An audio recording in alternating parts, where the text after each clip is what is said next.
broadcast is now starting. All attendees are in listen-only mode. Welcome to Coleman Report Live. I'm Bob Coleman, and we're talking Main Street and the small business lenders who help it grow. Lance, Delaney, June 30th. We are halfway through 2023. How you doing, Lance? That's hard to imagine, Bob. It's been a very exciting 2023, and for all our friends out there, there's plenty of excitement yet to come. There you go. There you go. Hey, we have an interesting, let's get right into this. Before I get into that, we will have a show on Monday. We're going to do a special format, and Lance is having the day off, and Delaney is having the day off, and Anna and everyone. It's just going to be John Riosti and I and me. John Riosti will be in the hot seat. We're just going to have a conversation. I'm going to interview him. I want to know more about his background. So we're going to do about a 15, 20-minute interview. And he has a great background. And I want to know more about how an Iraq veteran ended up in small business lending. And I hope everybody takes the time to listen in, Bob, because John is a guest that I have enjoyed immensely. Our conversations before the show, I think we should record those and share those with the group because we have some very detailed, intense conversations. Well, if you're off on Monday, don't worry about it. We're going to YouTube it. We're going to put it on YouTube Live, stream it so you can access it anytime you want. So that'll be that's going to be that'll be fun. I'd like to know more about his background. Hey, great interview on Wednesday, Thursday. It was this week about partial financing of businesses. And Scott did a great job. And we have, and that's up on the YouTube channel, and the slides are there and everything's there. So feel free to view that. But we got a great question. I want to start with that. And it's Lance, a great series of questions. Go ahead. You've read it. I'm just going to let you handle this. Go for it. I think this participant lender is asking questions related to partial business acquisition financing. And of course, we've all lived our entire careers knowing that to do an SBA loan, we had to have a complete buyout. It had to be, if one owner was buying the other owner, it had to be 100%. If somebody was buying into a small business, it needed to be 100%. And of course, with the new SOP 5010-7, that's no longer the case. So he has a $2 million business valuation, and somebody's buying 85% of that business. And the question is, can you do it with an SBA loan? And the answer is yes. The SOP 5010-7 clearly allows a partial purchase of a business. Question number 2, can the seller stay on? I'm going to interrupt you, but you cannot do it today, correct? You can do it as of August. I would wait until August the 1st. There are some questions as to whether you can do it today. My suggestion is, Lance says wait. If you're going to attempt one of these partials, it's best to wait till August the 1st. Go ahead, Lance. So can the seller stay on indefinitely? Well, we always had in the SOP that a seller could stay on for a short period of time, a transitionary period, but it's changed with these partial business acquisitions, and now the seller can stay on, indefinitely, or at least long enough. The 12-month limitation no longer really exists on a partial business buyout. The seller can stay on as a partial owner. They can stay on as a key employee. They can stay on as a manager for long as is needed for that small business. Now, does the seller have to personally guarantee the loan? There is the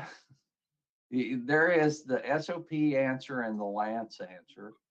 The SOP answer is you're going to follow the normal requirements for guarantors on an SBA loan, which a 15% guarantor is not necessarily required to stay as a guarantor. Now, would Lance take the guarantee on a 15% owner? The answer is absolutely.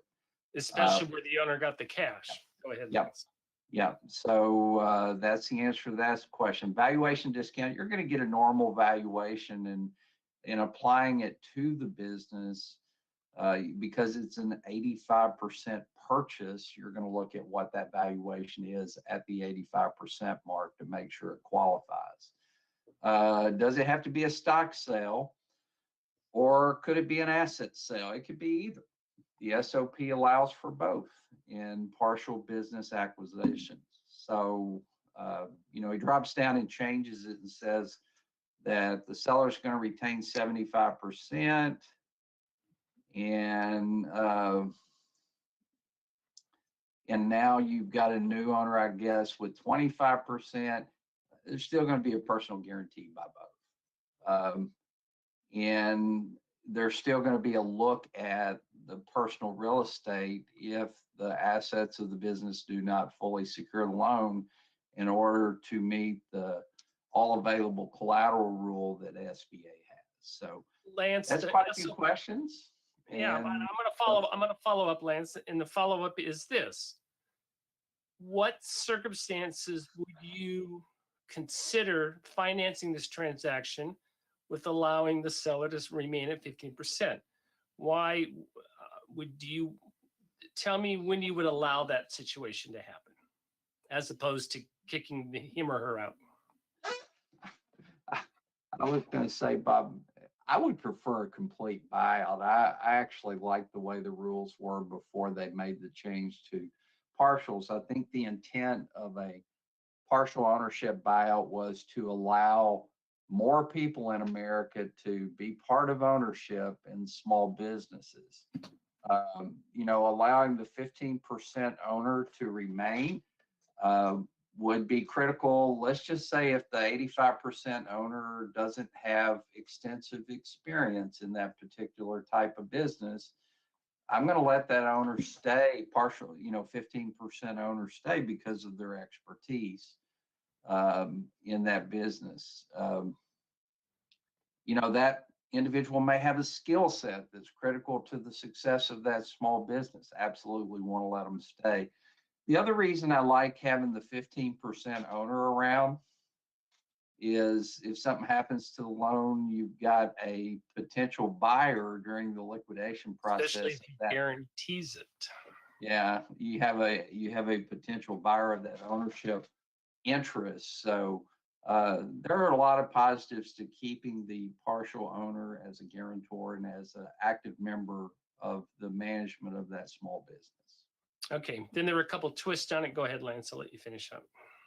I did answer the bottom two questions. I just think there are going to be a lot of questions to be asked. One of the things on partial ownership SBA loans that I encourage you to do is submit a couple of these GP. Find out how SBA processes these and get comfortable, because there are some missing details in my mind on these partial ownership SBA loans. So when you get one, at least the first one, submit a GP, see how SBA processes it, see what questions they ask, and then incorporate that into your underwriting process as you move forward, potentially doing these under delegated authority.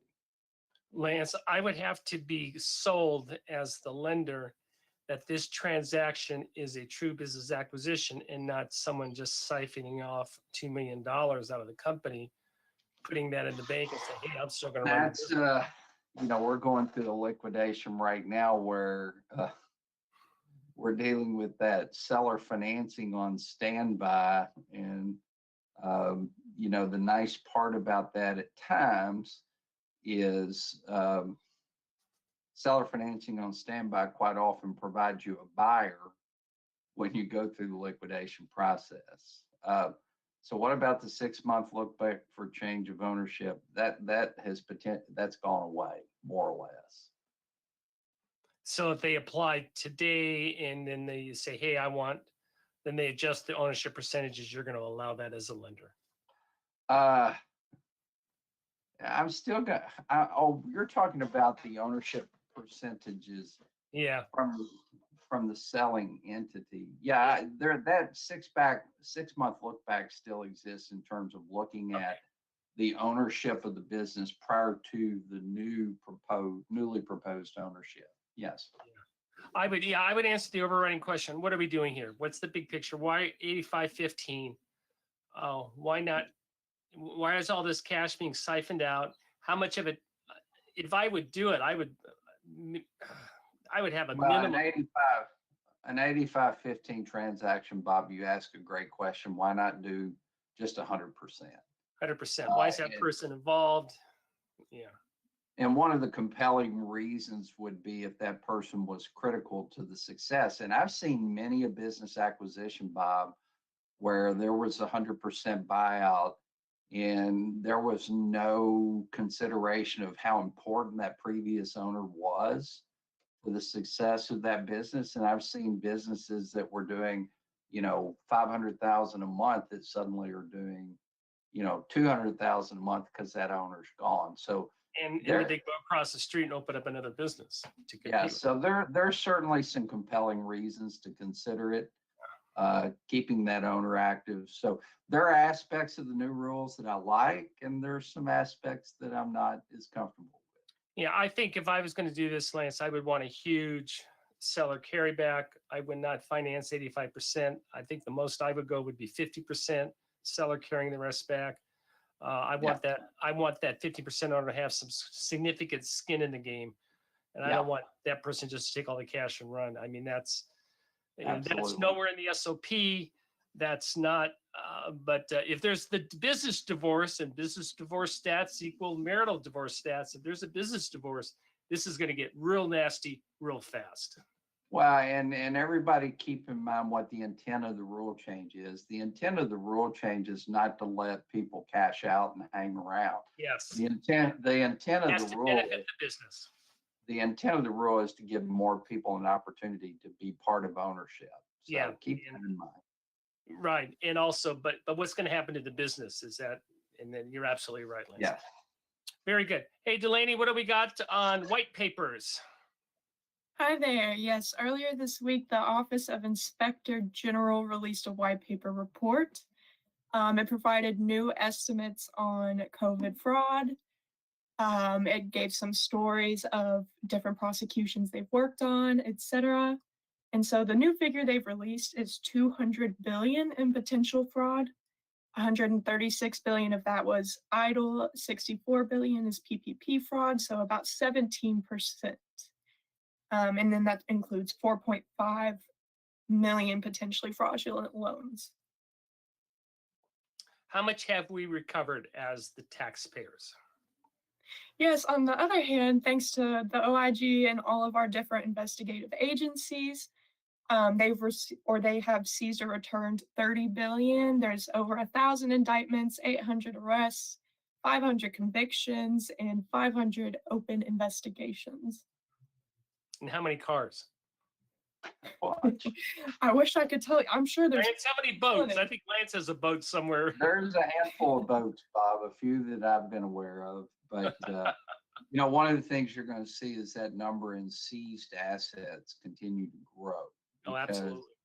As somebody who's worked intensively in PPP servicing, the various agencies are doing an amazing job of going after fraudsters, seizing assets. So those numbers will continue to grow in a positive way for SBA and for the taxpayers. Very good. Very good. We have that attached. Interesting reading.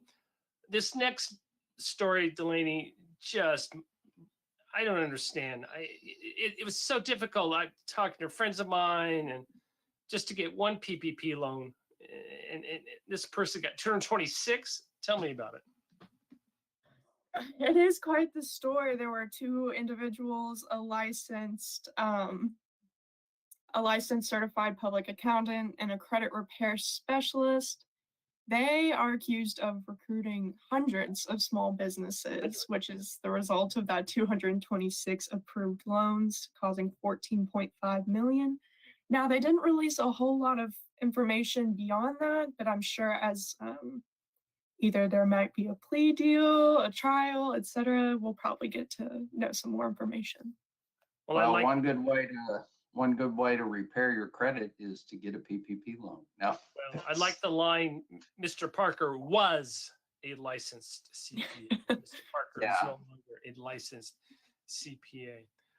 Well, and I think this is an example of what SBA is going and the various agencies are going after very hard. They're trying to find these circumstances where there's what might be considered a fraud ring. And this is an example of that. They're trying to go after these people pretty hard, but 226 loans, that's crazy. I think it's the biggest figure I've ever seen in a case so far. Do we know who the lender is or lenders are? Did they disclose that?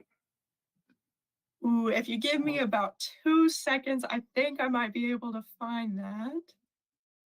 There's probably a pretty extensive Cross list. River Bank and Customers Bank. Yeah, they were they're on the.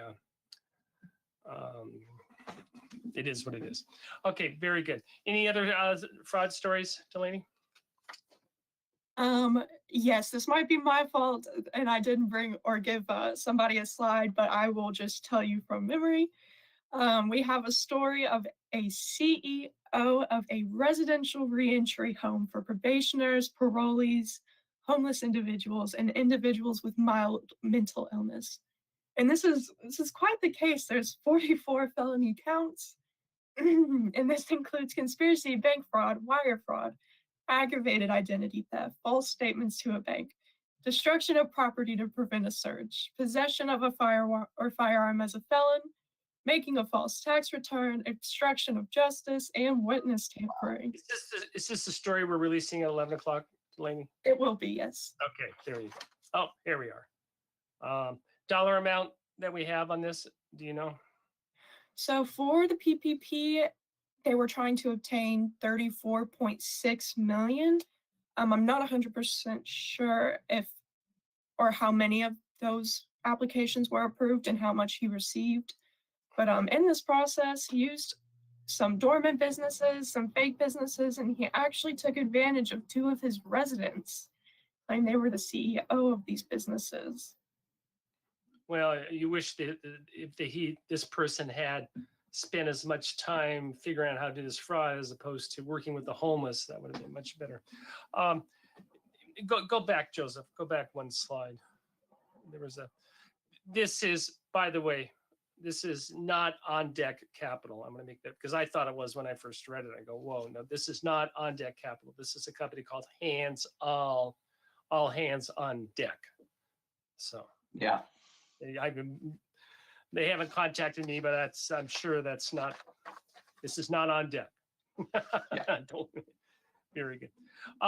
We have a number of newsletters we are launching. Please take advantage of that. There's all the listings of them. It's going to be weekly, and that's going to be it's a major project that we've been working on, and those are be coming out soon. Lance, I want you to give a little plug. You are redoing the training. Tell us where you are on that and what's going to happen on training for servicing liquidation. Are we going to do 2 separate modules, or what's your planning? And also closing, obviously. So the closing, I've updated all the content based on the 5010-7. The servicing liquidation, I've yet to have time to update all the content there, but that's right around the corner. And it won't take as much time. There were a lot more changes in the 5010-7 as opposed to the 5057-3. Lance, we've done a couple iterations. We've had them separate. We've had them combined. What's your thinking? Are you going to combine them again or separate them out? I like servicing and liquidation together. Okay. And of course, closing separate from that. Very good. And Lance is also doing the webinar on the new SOP on July 13th. Hey, everyone, have a very nice, if you're off for a long weekend, I know a lot of you, hey, we have a lot of people attending. Thank you very much. And if you're not available Monday, we will put that on the YouTube. Enjoy the 4th. Enjoy your long weekend. Thank you for joining us today for Coleman Report Live and for supporting America's Main Street, one entrepreneur at a time. Have a great 4th.